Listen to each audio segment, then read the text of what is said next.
Breaking tonight, a lot happening during this show. Just announced, the president-elect has selected Pam Bondi as the next Attorney General of the United States. I'll read from this announcement from the president-elect. I'm proud to announce former Attorney General of the great state of Florida, Pam Bondi, as our next Attorney General of the United States. Pam was a prosecutor for nearly 20 years, where she was very tough on violent criminals and made the streets safe for Florida families. Then, as Florida's first female Attorney General, she worked to stop the trafficking of deadly drugs and reduce the tragedy of fentanyl overdoses deaths, which have destroyed many families in our country. She did such an incredible job that I asked her to serve as our Opioid and Drug Abuse Commission.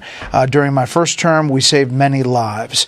Again, he goes on to say she's smart and tough and is America's first fighter who will do a terrific job as Attorney General. Again, Pam Bondi from Florida, the next nominee for President-elect Trump, who obviously saw today that Matt Gaetz pulled his name from nomination as the votes were not there on Capitol Hill in the Senate for Matt Gaetz as Attorney General. Pam Bondi, now the name that the president-elect has put forward in that position. You know it's getting good when we got an MSNBC meltdown.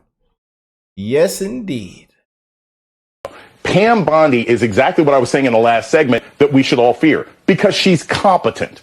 We may not agree with her ideologically, but she actually knows how to do this job. So if anyone on the Democratic side or anyone who cared about liberty or justice was thinking, well, maybe Matt Gaetz will screw this up and that'll give us some time. No, Pam Bondi knows what she's doing. She knows what she's doing about immigration. Remember, Florida is one of those states that's been very aggressive about migrants and deportation and moving people to different states and everything else like that. Florida has enacted all sorts of rules and laws to curtail students and what they can do on campuses and finding legal justifications for manipulating education money. She is a dangerous and effective pick, and that's frankly worse than what we would have got with Matt Gaetz, even with the deplorable moral background that he has.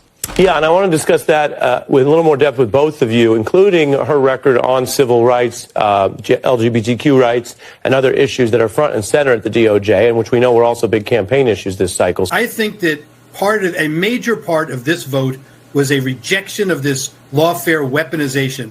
The American people are fair-minded people who want a justice system that reflects integrity, not targeting political opponents to get them out of the election, to use some means other than the ballot. We need a return to normalcy here. This has been the most politicized Department of Justice that I've ever seen, and that's shocking coming from Judge Garland. But when he tried to invoke privilege, for example, on the Robert Hur Biden tape, it's absolutely outrageous for a person to do that. Everything has been politicized. I want to tell you one other thing, though, to tie in with what Katie said.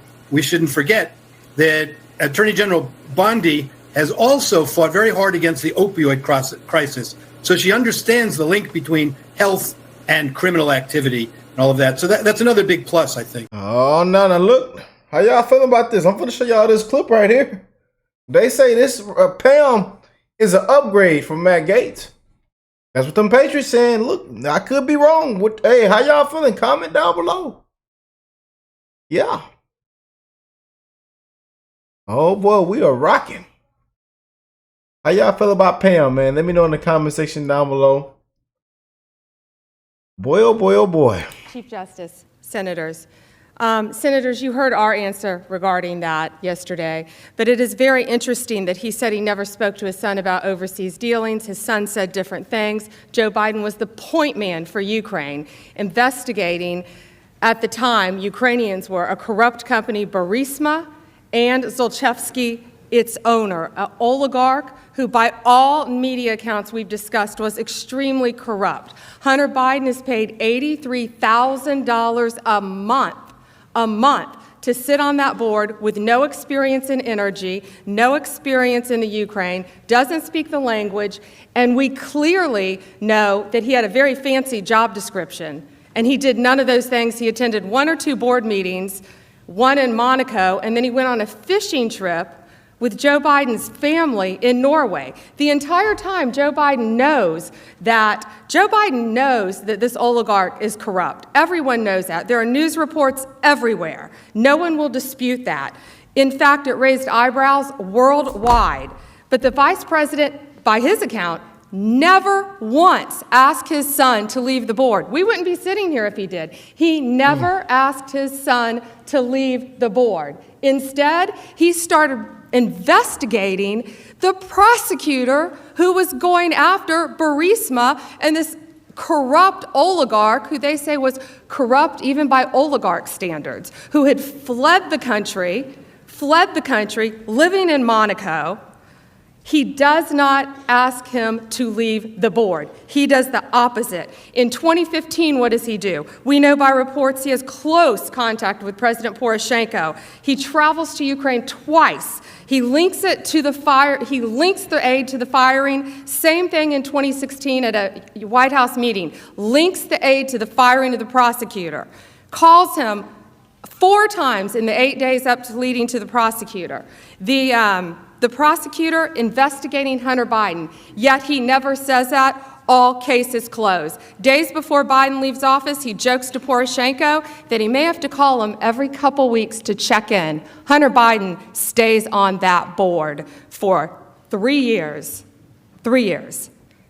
Then we hear the video of Joe Biden bragging about firing the prosecutor, linking it to aid. Then we have the 6-minute phone call. Well, I hate to be the one to break it to you. Pam ain't effing around either. I repeat, she's not effing around either.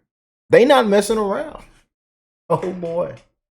These criminals made one very big mistake. They wound up in Polk County. And I'll tell you, it's bad enough in one thing to profit from poisoning others, but it's another when you bring drugs from Mexico into our country, California, Texas, Georgia, and end up in our state and do it with impunity. Because when you're in this country illegally and you're doing things illegally, I want to tell you, and you wind up in Polk County, Grady Judd is going to find you, the DEA is going to help them, and my statewide prosecutors are going to lock you up for as long as we can. And we're going to enjoy it. And each of these defendants are looking at 30 years in Florida State Prison for conspiracy to traffic drugs. Well, I was a prosecutor. I was a homicide prosecutor for 18 years. I was Florida's first female attorney general, and I was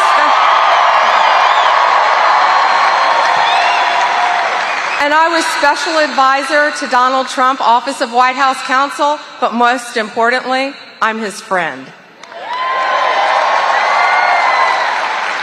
And I was in that White House, and we all know he surrounded himself with a lot of brilliant women. How many women here tonight support Donald Trump?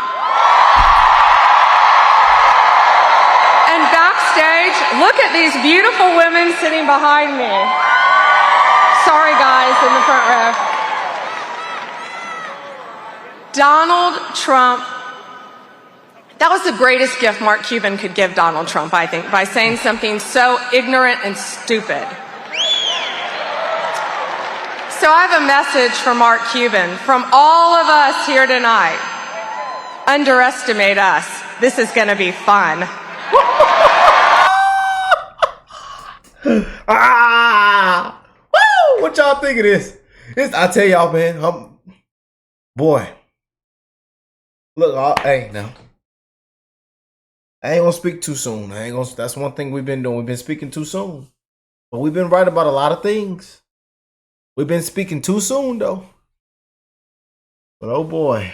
Pam Bondi, y'all. What y'all think? Comment down below. Hit that like button, man. Subscribe to the channel if you're new here. And hey, I will catch you beautiful people in the next one, man. Peace and love, y'all.